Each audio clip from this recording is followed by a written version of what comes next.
दोस्तों, आज हम बात करने जा रहे हैं एक ऐसी ही शख्सियत के बारे में जिनकी बदौलत नेगेटिव किरदार निभा रहे अभिनेताओं के लिए फिल्म फेयर जैसे प्रतिष्ठित अवार्ड फंक्शन में एक अलग कैटेगरी बनाई गई थी।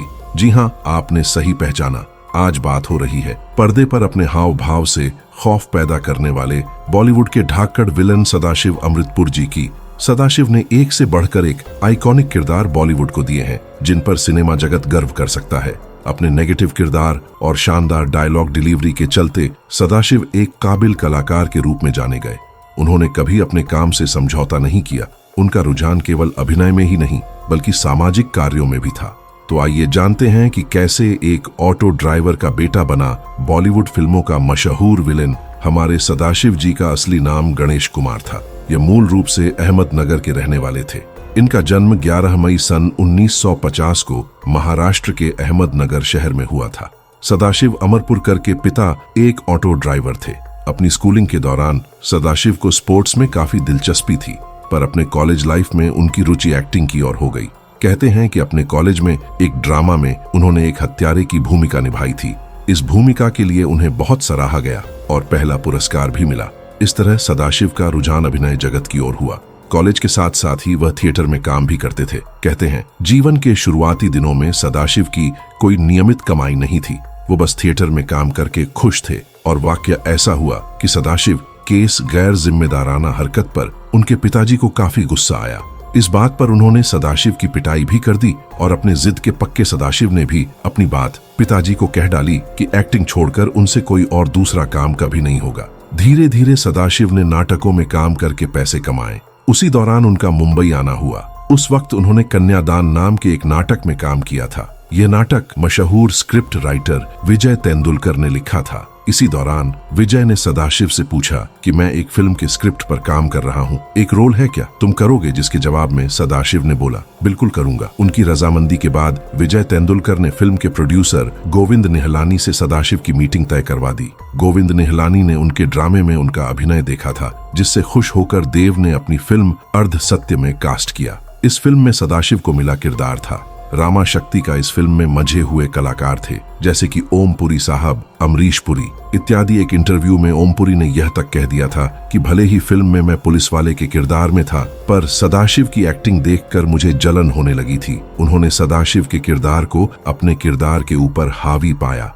अपनी पहली फिल्म के बाद सदाशिव को बेस्ट सपोर्टिंग एक्टर का फिल्म फेयर अवार्ड भी मिला। उनकी पहली फिल्म किसी सौगात से कम नहीं थी। अपनी पहली फिल्म में ही उन्होंने फिल्म जगत को बता दिया कि उनकी क्षमता एक बेहतरीन अभिनेता के तौर पर लंबी पारी खेलने की है। इसके बाद सदाशिव का फिल्मी सफर निकल पड़ा। आगे चलकर उन्हें फिल्म तेरी मेहरबानियां, आखिरी रास्ता जैसी फिल्में हाथ लगी। आखिरी रास्ता में तो मिनिस्टर चतुर्वेदी का बेहद चिड़चिड़ा रोल किया। इसको देखने वाले दर्शकों ने खूब तारीफ किया। एक्टिंग सदाशिव की मानो रग रग में बसी थी। उन्हें किरदारों में जान फूंकने के लिए ज्यादा कुछ नहीं करना होता था। अपनी आंखों के इशारे और बॉडी लैंग्वेज से ही वह काफी रोचक तरीके से किरदार में जान भर देते थे। दोस्तों, अगर आप वीडियो के इस हिस्से तक आ ही गए हैं तो वीडियो को लाइक करके चैनल को सब्सक्राइब जरूर कर दीजिएगा। सन 1900 का साल सदाशिव के लिए काफी भाग्यशाली रहा, और हो भी क्यों ना। इसी दौरान सुपरस्टार धर्मेंद्र ने उन्हें यह बताया कि वह उनके लिए काफी लकी है, और इस तरह 1, 2 या 3 नहीं बल्कि 11 फिल्मों में धर्मेंद्र और सदाशिव की साझेदारी देखने को मिली। हुआ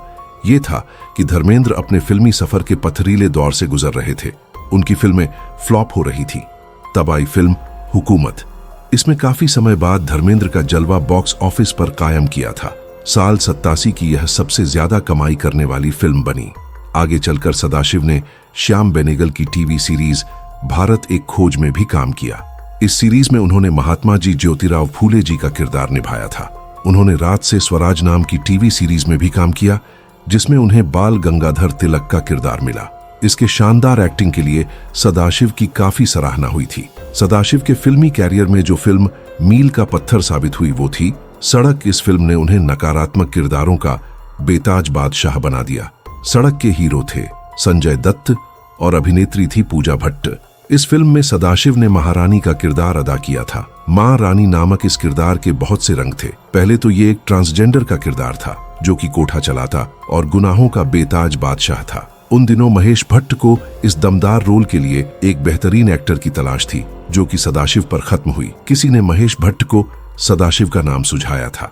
किरदार के बारे में सुनते ही सदाशिव ने हाँ कर दी थी। कहा जाता है कि अपने अभिनय करियर के शुरुआती दिनों में सदाशिव कोमल डॉन नाम की औरत का किरदार किया था। उसी प्ले का ध्यान रखते हुए उन्होंने महारानी की भूमिका निभाई थी। ट्रांसजेंडर की निभाई हुई यह भूमिका मानो उन्हें अमर कर गई। बॉलीवुड में ये एक किरदार एक बेहद ढाकड़ किरदार के रूप में याद रखा गया। इस तरीके का रोल वापस से किसी एक्टर के लिए नहीं लिखा गया। यह रोल इतना दमदार था कि उनकी अभिनय क्षमता को सराहते हुए फिल्म फेयर ने उस साल उन्हें बेस्ट विलेन का अवार्ड दिया। आपको बताते चलें कि इससे पहले बेस्ट विलेन की कोई कैटेगरी नहीं थी। ये सदाशिव की एक्टिंग की ताकत थी जो नकारात्मक किरदार निभाने वालों को इस मुकाम पर ले आए।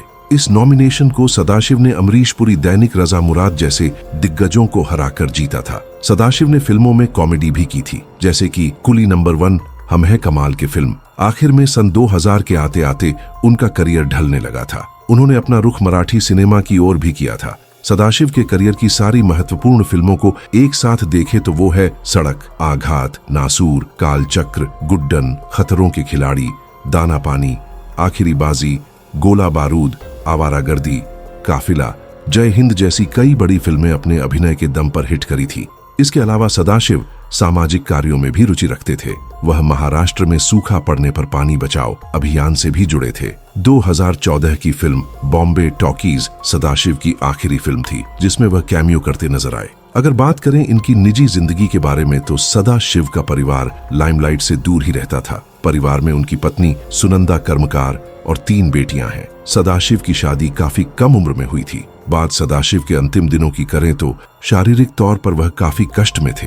2010 के करीब उनकी तबीयत बिगड़ने लगी थी। 3 नवंबर 2014 को सदाशिव ने दुनिया को हमेशा के लिए अलविदा कह दिया। वह फेफड़ों के इन्फेक्शन से जूझ रहे थे। उनकी आखिरी इच्छा थी कि उनका अंतिम संस्कार उनके गांव में ही किया जाए। दुख की बात यह है कि उनका अंतिम दर्शन करने रजा मुराद, गोविंद निहलानी जैसी हस्तियों को छोड़कर और कोई नहीं आया था। ये वाकई बेहद दुखद है क्योंकि जिस एक्टर ने इंडस्ट्री के सारे सुपरस्टार्स के साथ काम किया था उनका दर्शन करने कोई अंतिम वक्त में नहीं आया। लेकिन दोस्तों, आपको ये 90s का विलन तो याद ही होगा जिसके सामने अच्छे अच्छे हीरो भी फेल थे। मगर दोस्त, इसकी भी अब बहुत दर्दनाक तरीके से मृत्यु हो चुकी है। अगर आप इसके बारे में जानना चाहते हैं तो आपकी स्क्रीन पर वीडियो आ रही है, क्लिक करके जरूर देखिएगा।